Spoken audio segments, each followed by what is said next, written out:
What's good, everybody? It's Magic from Magic Music, and you're watching the 416 interview. Let's go.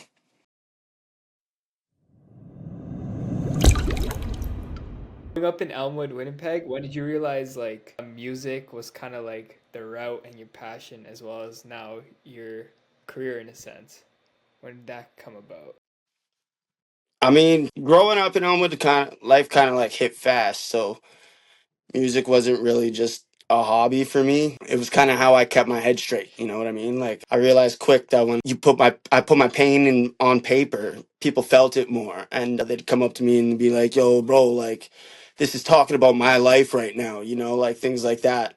And that's when I knew that this wasn't just something that I liked. You know, it was something that I could use as my way out to tell my truth without even holding anything back. You know what I mean? So that's when I realized that it was more my passion. On your track, Sinner, you lay a lot of like intense emotions on that song. You can tell by your lyrics and the way the beat is.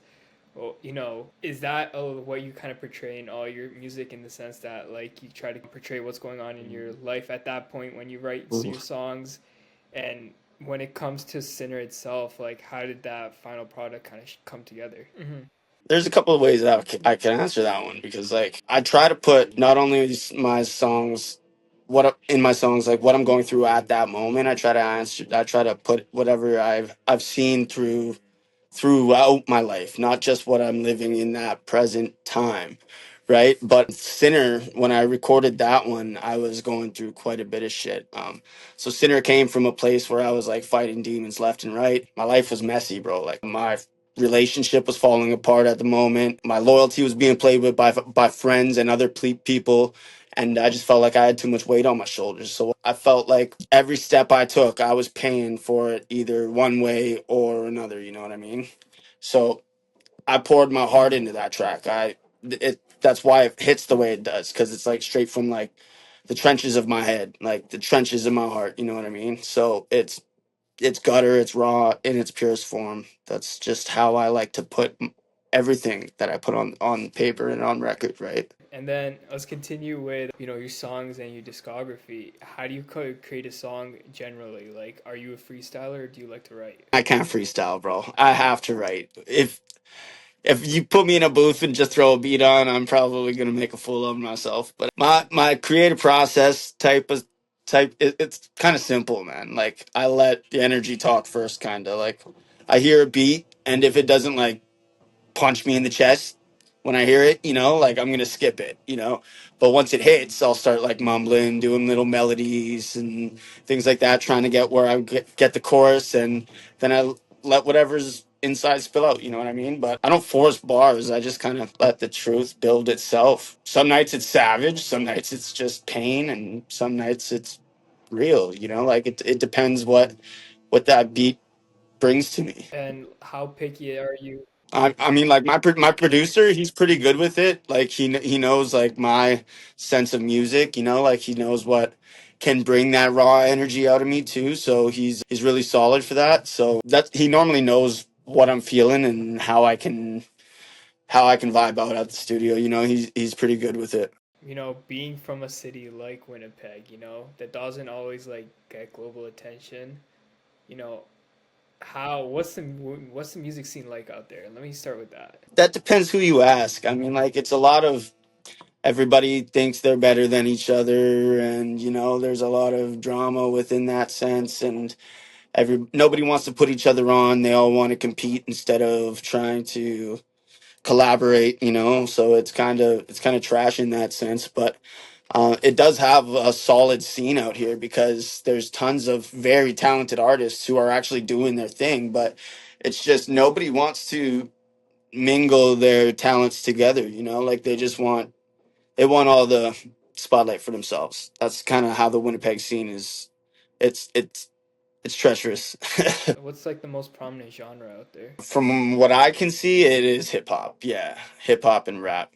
It's more street shit than anything. Being from Winnipeg, does that kind of like shape, your music in any way? I mean, absolutely. Like, because Winnipeg doesn't get the love that the bigger cities do. You know what I mean? So, like, I feel like you got to grind harder. You got to you got to talk louder, stand taller, and like ain't nobody's gonna hand you anything here. You know what I mean? So you got to earn every clap, and that pushes me to drop music like I'm breaking doors open. You know what I mean? Like if you perform here, it's got to be different. You know, this city knows if you're faking. You know, it's not. If they rock with you here, then you earned their respect the hard way. You know, like it's not just they don't just take it as it comes. You know, like you have to earn it.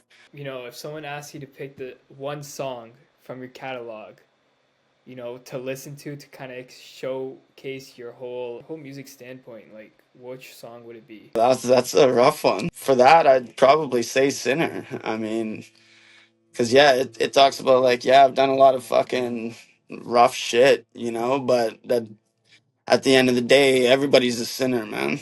But you can rise above that shit, you know what I mean? And that's what it talks about. It talks about my past and talks about the rough and grimy shit. And I'm no longer living a lifestyle like that. So you can tell it just through the lyrics that you're talking about perseverance. You know, you're talking about pushing through that struggle and rising above it. So I think that that's definitely the one that I'd go with. You know, when it comes to collaborations, when you're working with other artists, you know, what's kind of like the energy you're kind of looking for when it comes to working with artists, as well as like, is there anything in particular that you look for when you're collaborating? Not really. I mean, if I'm collaborating with somebody, it's just got to be somebody that I fuck with. You know, like that's just my energy off of it. Like if I bring someone to collab on my track, yeah, they got to come with intent. You know, like I need hunger, not ego. But like I'm not somebody who's trying to build a moment. I'm trying to, or not trying to collab with somebody who's trying to build with just in the moment, you know, like the mic's not a flex, you know, like it's not just, that's not what I want from you, you know. But at the same time, I won't just jump in the booth with absolutely anyone, you know, like I only work with certain artists. I only work with certain producers and engineers that stay like in a close circle with me. So I don't really steer from that very often. Like you won't hear me on just anybody, any Joe Schmo's feature. Like it's got to be somebody that like I actually have like a sentimental relationship with, almost like somebody that's my bros. You know, like my actual close friends. You know, what's one lyric you've written from one of your songs that still motivates you every time you hear it and like resonates with you? See, this one is rough, hard for me to answer. I mean, a couple years ago, I did a song with a buddy of mine named Dino, and it was called Yesterday. And in the first verse of my song, I started by saying, "You ever wonder if you die, who would care? And at your funeral, who would even be there? Would anybody cry for me? Anybody shed a tear? Or would they only show up to ensure our differences were square?" And those lyrics motivate me because they came from a place that everybody from my side of the city has actually felt before. You know what I mean? Like the moment where you're sitting alone asking yourself, if I wasn't here tomorrow, then who the fuck would even be there for me? You know, like if I wasn't here tomorrow, who would actually give a fuck? And I feel like a lot of us grew up feeling invisible, and like we did deal with a lot of loss at a young age, you know, dealing with fake love, dealing with people only showing up when it benefits them. So when I wrote those bars, like it was kind of me challenging myself, like, yo, if you died today, would it be real tears or just people checking a box? You know what I mean? Would they show up to love me, or just to make sure that our differences were settled, or things like that? Like it motivates me because it reminds me that if I'm still here, I'm still alive, and I still got fucking work to do. If I ever felt like nobody would care, then I gotta move in a way that leaves impact, whether that be my music, my legacy, my energy, something that people actually remembers, you know, like that's what I need to leave. And it's a reminder that I don't want to leave the world behind quietly. You know, I want to do something that proves that I existed, something that proves that I mattered, and this is my way to do it. Right? So those lyrics motivated me probably the most because it makes you think about what if you don't actually put in the work. If you weren't making music right now, do you see yourself going into a different like creative lane, like videography, writing, visual art, anything like that, or you know, you're on that music timing? I definitely think that I have different ways of displaying artistry. So, like I also do paint and things, like do art on the side, like just that I do personally for like my own pleasure, not just to release or anything like that. But I'd say if I wasn't doing music though, I probably would have chased after like filming or something, like making music videos, things like that, because like I feel like I see life in scenes in ways, like, so it's like kind of like I could see points of views that I would have liked to put into videos and things just as I'm walking around doing a day-to-day thing. So like I think I probably would have chased that, man. If I wasn't chasing music, that would probably be the lane I'd try to go. Oh shit, that's kind of fire. Damn. Scale of 1 to 10, how would you rate yourself when it comes to graffiti art? Yeah, I just do it. Like I do like graffiti art, things like that. Like not like fucking around doing graffiti. But yeah, like I just like spray paint and shit, like just in my time off, just for shits and gigs. But yeah, it's just something I do for fun, right? And throughout the years of you releasing music, could you name someone, whether it be an artist, another artist, a mentor or a friend, who saw something in you and when you started first creating music before you saw anything in yourself? Yeah, man. Actually, there's a couple people that I could think of when you say that. One of them sounds corny as shit, but my mama Dukes, bro. Like my mom's turning 60 this year, man, but she's always been a real one. Like I've been making music for the last 18 years. And my mom was always like my momager type shit, like she was at my shows, every single show she was there. She was driving me to and from. She was making sure that we had our equipment. She was setting things up behind the scenes, like, and working the door.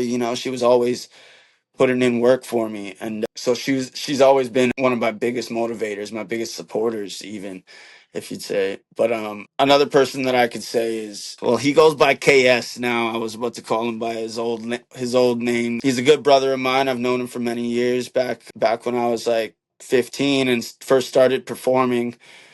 We had gotten on a show together at this church that we used to perform at, and I'll never forget the words he told me. Where he told me when he came, he seen me perform, and he just felt that no matter what, no matter who was in the audience, no matter what, if there was 5 people there, if there was 100 people there, I was rapping my fucking ass off, and I was rapping like I felt like I meant to be there. Like I was rapping like it didn't matter if there's 5 people in the audience. I felt like I was gonna make it out of this. Like, so he's always said that I was one of the reasons that he wanted to start performing and do shit like that. So I feel like that was one of the big motivations as well. Just one of my good friends telling me like, "Yo, you inspired me to do it." So yeah, I feel like, yeah, you definitely got it, and that's one of my big motivators as well.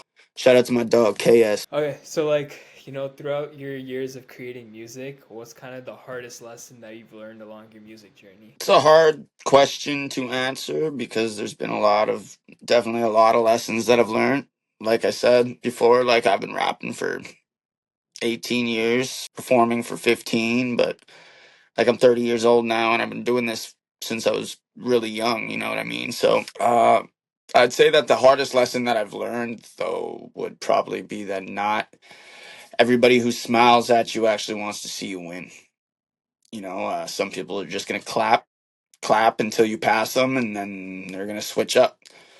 But learning that has kind of helped me tighten up my circle and protect my energy per se. But well, my music got cleaner too because of it. Like it's a lot less noise and more truth, and you could just hear it more in my music now. So it kind of helped me, I guess. It's definitely a hard lesson, but it's definitely not one that I regret learning. How do you say your artist name, by the way? It's magic. Magic. I just like it was already taken when I went to go sign up for all my shit. So I just flipped the A upside down and made it a V, and I fucked with it. made it more unique, you know what I mean? So yeah, I like it like that. But yeah, it's magic. Nah, it's tough. It's creative. Yeah, nah, for sure. So in 5 years, when people look back and say that was Magic's era, what do you hope your music like had said about who you were and what you kind of stood for? I want people to say Magic stood on honesty, you know? that I came from where I said I came from and never switched my story just to please anybody. I don't give a shit about other people's opinions. I say it because this is what I've lived, I've gone through, and if you don't like it, then there's the door type shit. You know, like I want them to feel like my music spoke for anybody who felt unheard, because that's exactly how I felt. And the ones who have felt unheard shouldn't feel that way. They should just feel like they should move on with their business and fuck the world, you know? Like it's nobody else's concern how you live your life. And then looking ahead, what are some new projects that you are gonna drop? Any singles, EP, albums, and any new concerts or anything like that that's gonna come in the future? Yeah, actually we got a show coming up in 2 days, man. Actually, now that you speak of it. Oh shit! At the Park Theater, we're doing the Eminem tribute show. We got a UK artist coming down coming from the UK, and he's doing a bunch of tribute songs to Slim Shady, and I get to open up for that as the local headliner, and that's in 2 days at Park Theater at the Park Theater. It starts doors open at 7 o'clock, and show starts at 8. Other than that, I got a couple projects as well. Yeah. But I got kind of a EP coming That's out right dope. away. It's called Broken Mirrors. It just takes more of a deeper look into me, like some of the darker shit of my life, some sad boy shit, I guess, if you will. Had a couple breakups and did a couple things, and life was a little fucked up for a while, so I vented about it, right? And I did exactly what an artist will, and now I'm thinking about releasing it because it actually took a deep look into my soul and who I am as a person. So yeah, if you will, check it out, man. It'll be fire. But other than that, I mean, like, I guess 2026, right? It's a brand new chapter. Either way, there's always more energy coming, always more fire. It's another year coming, and I'm looking forward to it. You know, like this is kind of like how I'm wrapping up this year's with this show on Thursday, and then next year we're coming in even harder, doing it even better. You know, and I just started working with Antler. Let me run that back. Just started working with Antler Entertainment. They're my new management company, and not my management company, but the management company that I'm under. And Selena Thiemann over there, she's been helping me out, holding it down. So shout out to her. But yeah, we got lots of shows coming up in 2026. Lots of new music, lots of features, lots of hitting the stage heavy, man. That's the main thing. We just want to get on as much as we can and get all those performances out there.